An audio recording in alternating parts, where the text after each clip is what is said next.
শুদ্ধ কৰি থৈ গৈছিলোঁ, এইখিনি আপোনালোকৰ আগত অৱগত কৰিছোঁ। 1 নম্বৰ দলটিয়ে দ্বাৰকালৈ ওলালে বিপ্ৰ দামোদৰ, যিগৰাকীয়ে নেতৃত্ব লৈছে। মাইকটো ল'ব নজনাৰ ফলত তেওঁলোকৰ শব্দবোৰ ভালকৈ বুজি পোৱা নহ'ল। নেগেৰা বাদ্যৰ নামতিৰ মাজত যিটো লয় ৰক্ষা হ'ব লাগিছে, নেগেৰাটো খৰকে গৈছে আৰু নামতিয়ে তাৰ পাছে পাছে গৈছে, তেনেকুৱা ধৰণৰ এটা খেলিমেলি হৈছে। গতিকে যিটো স্বচাৰিদলীয় গীত বাদ্য সহযোগী দলৰ কণ্ঠ, একক কণ্ঠ, বাদ্যযন্ত্ৰৰ সকলোৰে সহযোগতহে সেই গীতটোৰ পূৰ্ণতা লাভ কৰে। গতিকে চৰ্চাৰ অভাৱত হয়তো নেগেৰা বাদ্যৰ লগত যিখিনি দলে পৰিৱেশন কৰিছে তেওঁলোকৰ যিমান চৰ্চা হ'ব লাগিছিলে নোহোৱা কাৰণে সেই বাদ্য আৰু নামতিগৰাকী গীতৰ যিটো লয়, সেই লয়টো ৰক্ষা কৰিব নজনাৰ ফলত সেইটো আমাৰ দৃষ্টিগোচৰ হৈছে। দ্বিতীয় দলটি অভিমন্যু বীৰে কান্দে বিহুৰ ভিতৰে একক কণ্ঠৰ মাত যিগৰাকীয়ে নেতৃত্ব লৈছে, তেখেতৰ ওপৰলৈ যোৱা মাতটো যিটো স্বৰত লাগিবগৈ লাগিছিলে, সেই স্বৰত লগা নাই। আৰু লগৰ যিখিনি সহযোগীয়ে সহযোগ ঠিকেই কৰিছে, তথাপিও আৰু চৰ্চাৰ প্ৰয়োজন আছিল। 3 নম্বৰ দলটিয়ে এই হৰি এই তিনি কুমাৰ লীলা শব্দ একোৱেই বুজা নগ'ল। এনেকুৱা তাৰমানে মাইকাকৰলৈ গ'লেও মাইকাকৰলৈ ইমান ধুনীয়া চাউণ্ড আছে, তেখেতসকলে মাইকটো ল'ব নজনাৰ ৰূপত শব্দ বুজি পোৱা নহ'ল। একক কণ্ঠই প্ৰথমগৰাকীয়ে স্কেলত সুন্দৰকৈ গাইছিলে, কিন্তু মাজতে ওপৰলৈ যাওঁতে তেওঁ কণ্ঠ স্কেলেই সলনি হৈ গ'ল। আকৌ আনটা সুৰত গীত গাইছে, আকৌ সেইটো এৰি পেলাই আকৌ ইটো প্ৰথমতে গোৱা সুৰলৈ গুচি গৈছে। গতিকে চৰ্চাৰ অভাৱ ইয়াত গাইছিল বাৰু, কিন্তু যিটো চৰ্চা কৰি পেলাই গাব লাগিছিলে সেইমতে পৰিৱেশন কৰিব নাজানিলে। আৰু সময় 12 মিনিট বান্ধি থোৱা হৈছে, তেওঁলোকৰ 1.5 মিনিটমান সময় আগবাঢ়ি গ'ল। চতুৰ্থ দলটিয়ে গুৰুস্মৰণ ভাল হোৱা নাই, মানে গুৰুস্মৰণটো কৰিব লাগে কাৰণে কৈছে, সুৰৰ কোনো সংগতি নাই।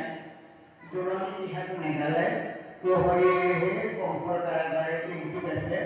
গীতৰ তালি খালি থাকি এবাৰ যিটো শব্দত তালি কৰিব লাগে, এবাৰ তাক তালি কৰিছে, এবাৰ তাক খালি কৰিছে। গতিকে সেই চৰ্চাটো তেখেতসকলে শুদ্ধপথ হোৱা নাই হোৱা কাৰণে এইখিনি অসুবিধা ইয়াত হৈছে। আৰু এটা শব্দ তেখেতসকলে ব্যৱহাৰ কৰিছে যে ছন্দ অমিল হৈছে, মানে কৃষ্ণই আৰু খালে ক্ষীৰ ভান্ত ভাঙি যদি খালে গোহালীয় ঘৰত, এইখিনি আৰু খালে ক্ষীৰ আৰু এইখিনি ছন্দ সামৰি মাৰিছেগৈ গোৱালীয় ঘৰত। গতিকে এই ছন্দটো আমাৰ গুৰুজনাৰ আমাৰ লিখনি বা আমাৰ যি পদৰ ছন্দ, গুৰুৰ ছন্দ, লেচেৰ ছন্দ, ছবি ছন্দ, যিখিনি ছন্দ আছে তাৰ ছন্দৰ শব্দ ক'তো ইফাল সিফাল নহ'ব নোৱাৰে। গতিকে ঘৰত হ'লে তলত হ'ব, ক্ষীৰ হ'লে ধীৰ হ'ব, নীৰ হ'ব, এনেকুৱা ধৰণৰ হ'ব। কিন্তু খালে ক্ষীৰ সামৰি মাৰিছে, ভাংগ ভাঙি খালে গোৱালীয় ঘৰত। গতিকে সেইটো ছন্দক্ষণ হৈছে। গতিকে সেই দলটিয়ে সেইধৰণে গীত গাইছে। তাৰ পাছৰ দলটিয়ে গাইছে অভিমন্যু বীৰে কান্দে বিহুৰ ভিতৰে, একক কণ্ঠ ভাল, দলীয় সহযোগ ভাল, কিন্তু নেগেৰাও ভালকৈ বজাইছে, কিন্তু ইমান ডাঙৰ জোৰকৈ নেগেৰা বজাইছে যে নেগেৰা বাদ্যৰ লগতহে দিহানামৰ দল আইগৰাকী দিহানাম গাইছে। দিহানাম যিগৰাকী নামতী, সেই নামতিৰ লগত নেগেৰা বজোৱা নাই। নেগেৰাৰ লগতহে যেন আইগৰাকী দিহানাম গাইছে, কিন্তু বজাওঁতে ভালেই গাইছে। আৰু এটা কথা দিছে যে হেন জানি নিৰন্তৰে এৰি আনৰ কাম কৰিলে যিটো সামৰি মাৰিছে। গতিকে বিহুৰে ভিতৰে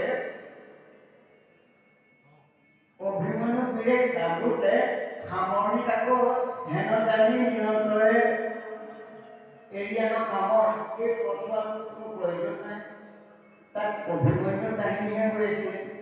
তাত নামৰ মহিমা কেনেকৈ আহিব? নামৰ মহিমা আহিব গ্ৰাহকজনটোৰ কাহিনী যে গজেন্দ্ৰ অহংকাৰী আছিল, গতিকে যেতিয়া গ্ৰাহক ধৰিলে তেতিয়া উপায় নাপায় শেষত গৈ পেলাই কৃষ্ণৰ নাম ল'লত কৃষ্ণই আহি পেলাই গজেন্দ্ৰক উদ্ধাৰ কৰিছে। গতিকে তাত হেমদানী নিয়ন্ত্ৰণ ভগৱানৰ নামটো গাবলৈ সেই গীতটোৰ নিৰ্দেশনা আছে।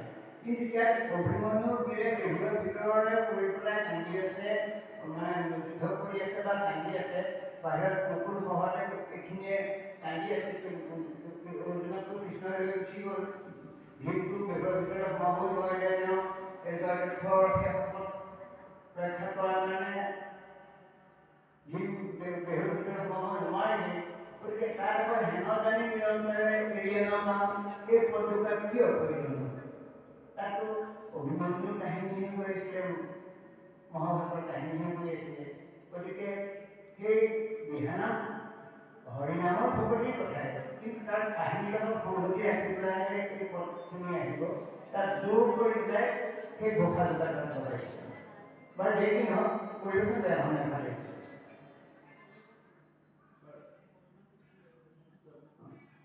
তাৰ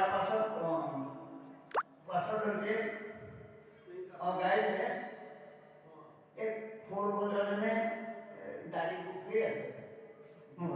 গতিকে অন্ততঃ খোল বাদ্যটো লওঁতে সেইটো সদায় নিকা হ'ব লাগে। এই কথাটো গুৰু বাদ্য যেতিয়া লৈছে, বাৰু যি কি নহওক তেওঁ গাইছে যদিও ইমান চিঞৰি গাইছে, গীতটো তেনেকৈ চিঞৰি নাগায়। গীত গাবৰ কাৰণে চিঞৰিব লাগিব, কিন্তু চিঞৰিলে গীত নহয়।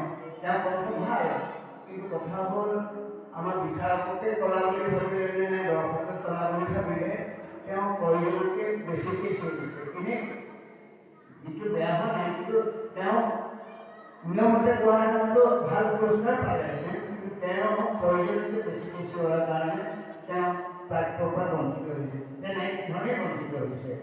তাৰ পাছৰ দলটোৱে এই গ্ৰাহকজনৰ কাহিনী গাইছে, নেগেৰাৰ বলত বেলেগ স্বৰ লাগি গৈছে আৰু সামৰণি গোটেই খেলি মেলি হৈছে। নেগেৰা এদলীয় কণ্ঠ আৰু একক কণ্ঠৰ মাজত যেন একো সম্পৰ্ক নাই, এটা বেলেগ লাগি এটা মাজতে বিভাগ সামৰি ধৰিবই। তাৰ পাছৰ দলটোৱে দুস্মৰণ কৰিব জনা নাই, জোৰণি ঘোষা নাই গোৱা, কাহিনী তেখেতেও খুব মাতটো খুব জোৰেৰে চিঞৰিছে, কালি খালি ৰক্ষা হোৱা নাই। নেগেৰাৰ বোল বজাইছে মাজত, আৰু এটা দলে মাজত নেগেৰাৰ বোল বজাইছে। যিহেতু ইয়াত দিহানামৰ মাজত নেগেৰাৰ টুকুৰা বজোৱাৰ পৰম্পৰা নাই। নেগেৰা নাম প্ৰতিযোগিতা হৈছে, নেগেৰা নাম গাইছে, তাৰ মাজত দিহানাম নেগেৰাৰ টুকুৰা সেইটো বজাইছে। ঢিংটো তাক ঢিংটো তাক ঢিং ঢিঙা ঢিঙে তাক ঢিঙা ঢিংটো ঢেংকুলো ঢেংকুলো ঢেংকুলো তাক এনেকৈ এটা নেগেৰাৰ টুকুৰা বজাইছে। কিন্তু নেগেৰা নাম নহয়, কিন্তু দিহানাম হয়। দিহানামৰ আগত সেই নেগেৰাৰ টুকুৰাটো কি বুলি সোমাল? তেনেকৈ তিনিটা দলে নেগেৰাৰ টুকুৰা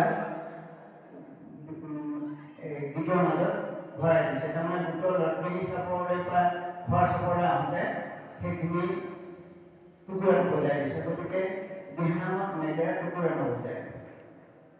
আৰু শেষত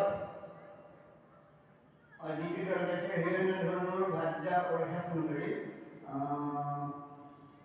তেওঁলোকে বেয়া কৰে ভালেই গাইছে, কিন্তু কথা হ'ল তেওঁলোকৰ হেন দানী নৰলোকে এৰিয়ানৰ কাম, য'ত গাইছে হীৰেন্দ্ৰ ধনু একলব্যৰ কাহিনী গাইছে।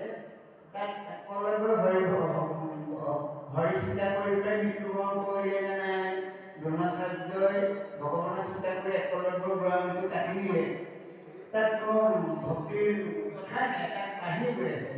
তাত আকৌ ঘপককৈ সামৰণি ধ্যান জানি নৰকে কামত এই কথাখিনি কেনেকৈ আহিব বা দেখি নহওক। আৰু তেওঁলোকে এচাপৰি বজালে বা দুচাপৰি বজাইছে, তিনি চাপৰিত প্ৰয়োজনতকৈ বেছি খৰকে বজাইছে। কিন্তু যিটো দুখৰ নীতি একলগৈ আঙুলি কাটি দিয়া, সেই আঙুলি কটাৰ দিয়া দুখত একলগৰ মৃত্যু কথা কৈছে সেই কাহিনীটো। গতিকে তাৰ পাছত বিহু সিমান খৰকে নানাছে। গতিকে তেখেতসকলৰ গীতৰ যিটো লয় ব্যাখ্যা কৰিলে গতিকে সেইটো প্ৰয়োজনতকৈ বেছি হ'ল। কিন্তু এনেই সামগ্ৰিকভাৱে আৰম্ভণিৰ পৰা শেহতীয়াকৈ বেয়া বনাই ভাল পাইছে। শেহৰ কথা কৈছোঁ, বেয়া বনাই। গতিকে